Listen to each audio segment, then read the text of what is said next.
Good morning ताई दादांनो. आज आपण परिसर अभ्यास 2 मधील 16वा घटक शिकतोय, दक्षिणेतील मोहीम. मागच्या तासाला मी एक व्हिडिओ तुम्हाला पाठवला होता. आज सुद्धा आपण तो पाठ परत रिपीट घेतोय, जेणेकरून तुमचा जो अभ्यास आहे तो आणखी चांगला होईल. शिकारीच्या प्रसंगी 1664 मध्ये शहाजीराजांचा मृत्यू झाला. सुरतेच्या छाप्यानंतर त्या आनंदात भर म्हणून ती दुःखाची झालर लागली होती. आणि नंतर शिवाजी महाराजांनी आग्र्याला भेट दिली. 1 वर्षानंतर त्यांची तिथे सुटका झाली. तिथून आल्यानंतर त्यांनी स्वतःचा राज्याभिषेक करून घेतला, कारण इतरांना, साऱ्या जगाला कळावं की मी पण एक काय आहे, आपल्या महाराष्ट्राचं सुद्धा एक स्वराज्य आहे आणि त्या स्वराज्याचा महाराज म्हणून शिवाजी महाराज आहेत, हे लोकांना कळावं, सारं दुनियेला कळावं म्हणून त्यांनी राज्याभिषेक केला. आणि राज्याभिषेकाचा सोहळा पार पडला. पण हा आनंदसुद्धा फार काळ टिकू शकला नाही, कारण राज्याभिषेकानंतर अल्पावधीतच 17 जून 1674 रोजी माँसाहेब मृत्यू पावल्या. माँसाहेब म्हणजे जिजामाता मृत्यू पावल्या आणि शिवरायांचा मोठा आधारच गेला.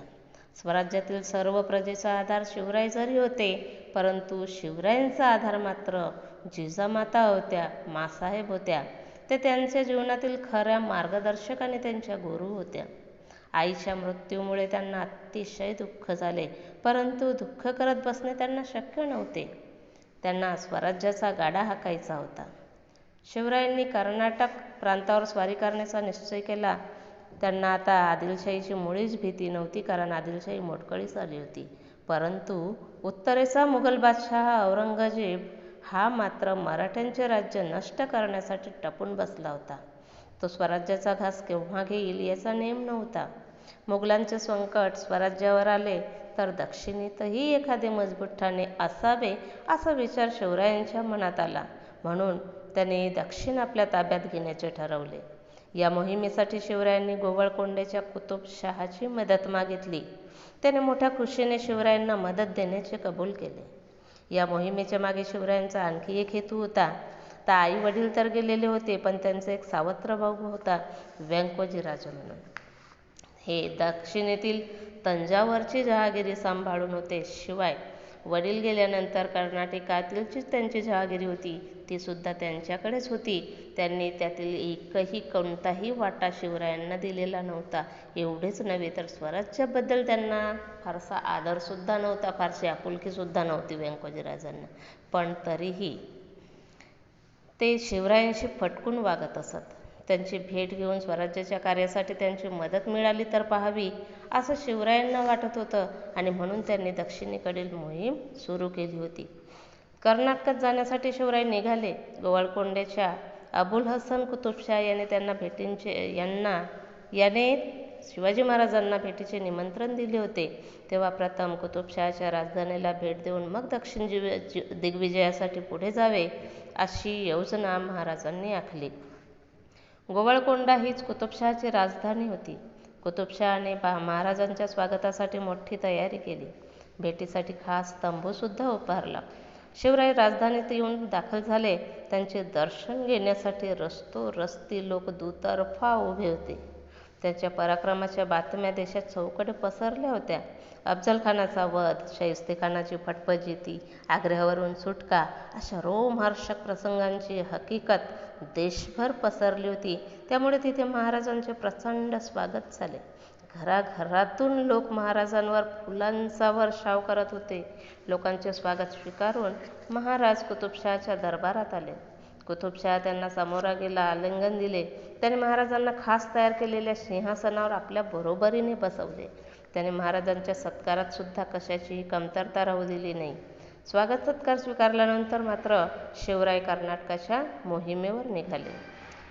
शिवराय पूर्व किनाऱ्यावर आले तेव्हा चेन्नईच्या दक्षिणेस जिंजीचा किल्ला आहे. हा रायगडाप्रमाणेच प्रचंड आणि मजबूत आहे. त्याला वेढा घालून महाराजांनी तो किल्ला जिंकला. दक्षिणेत स्वराज्याचे एक मजबूत ठाणे तयार झाले.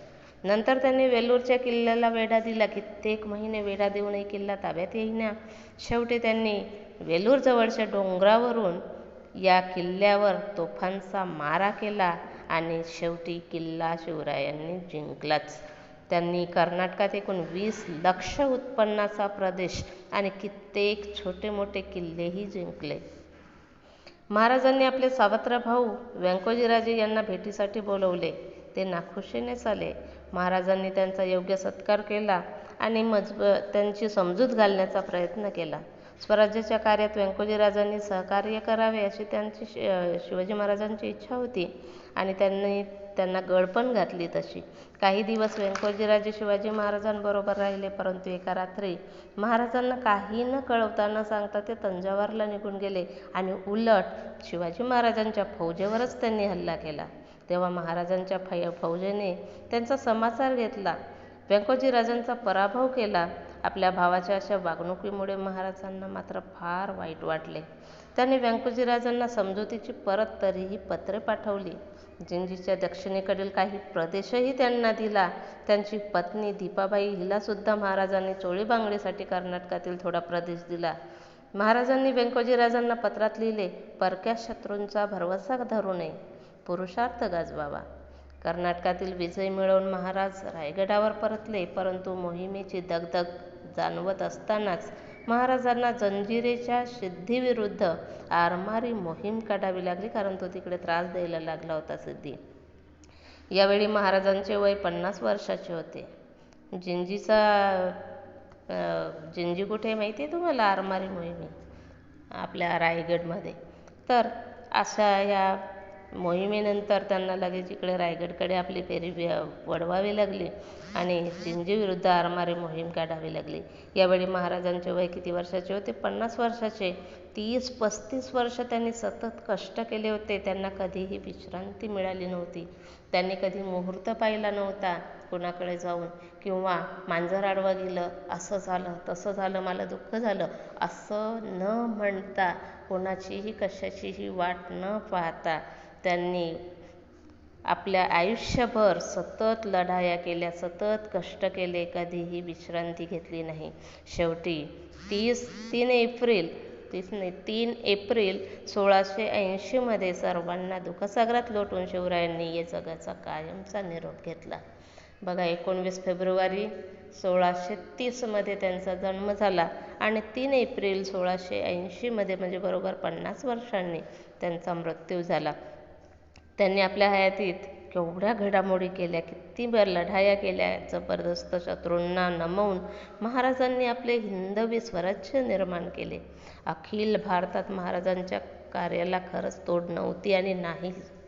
महाराज थोर एक राष्ट्रपुरुष होते, कारण त्यांनी स्वराज्य घडवले होते, राष्ट्र घडवले होते. पुढे पेज नंबर 63 त्यांचा जो जिंकलेला भाग होता, त्यांचं जे राज्य होतं ते सर्व दिलेलं आहे.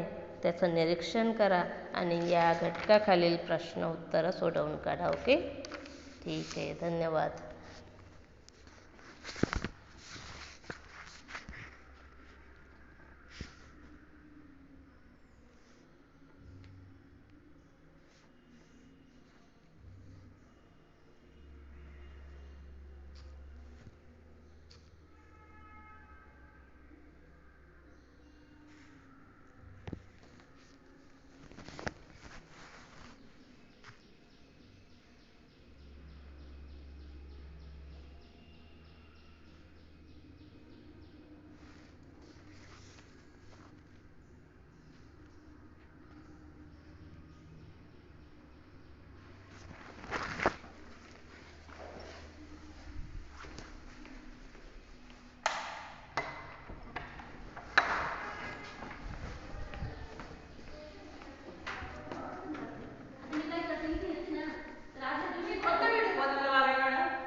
आता आजसाठीचा पण झालाच नाही, झालाच नाही अजूनही. तुम्ही जर 8:30ला व्हिडिओ बनवता, तुमचा व्हिडिओ 1 तास जात केव्हाचा झाला? 1 तास जात नाही, मग ही गोष्ट तुम्ही आदल्या दिवशी तयार ठेवायची ना. घरी होतच नाही हो मॅडम, शाळेतही नाही घरची गोष्ट नाही मॅडम, काय 12 वाजेपर्यंत बसलेले असतात इथं तुम्ही. द्यायचं. 12 हो वाजेपर्यंत ना, इथं बसलेले असतात, कशासाठी येतो आपण? व्हिडिओ बनवायसाठी येतो ना. हो ना.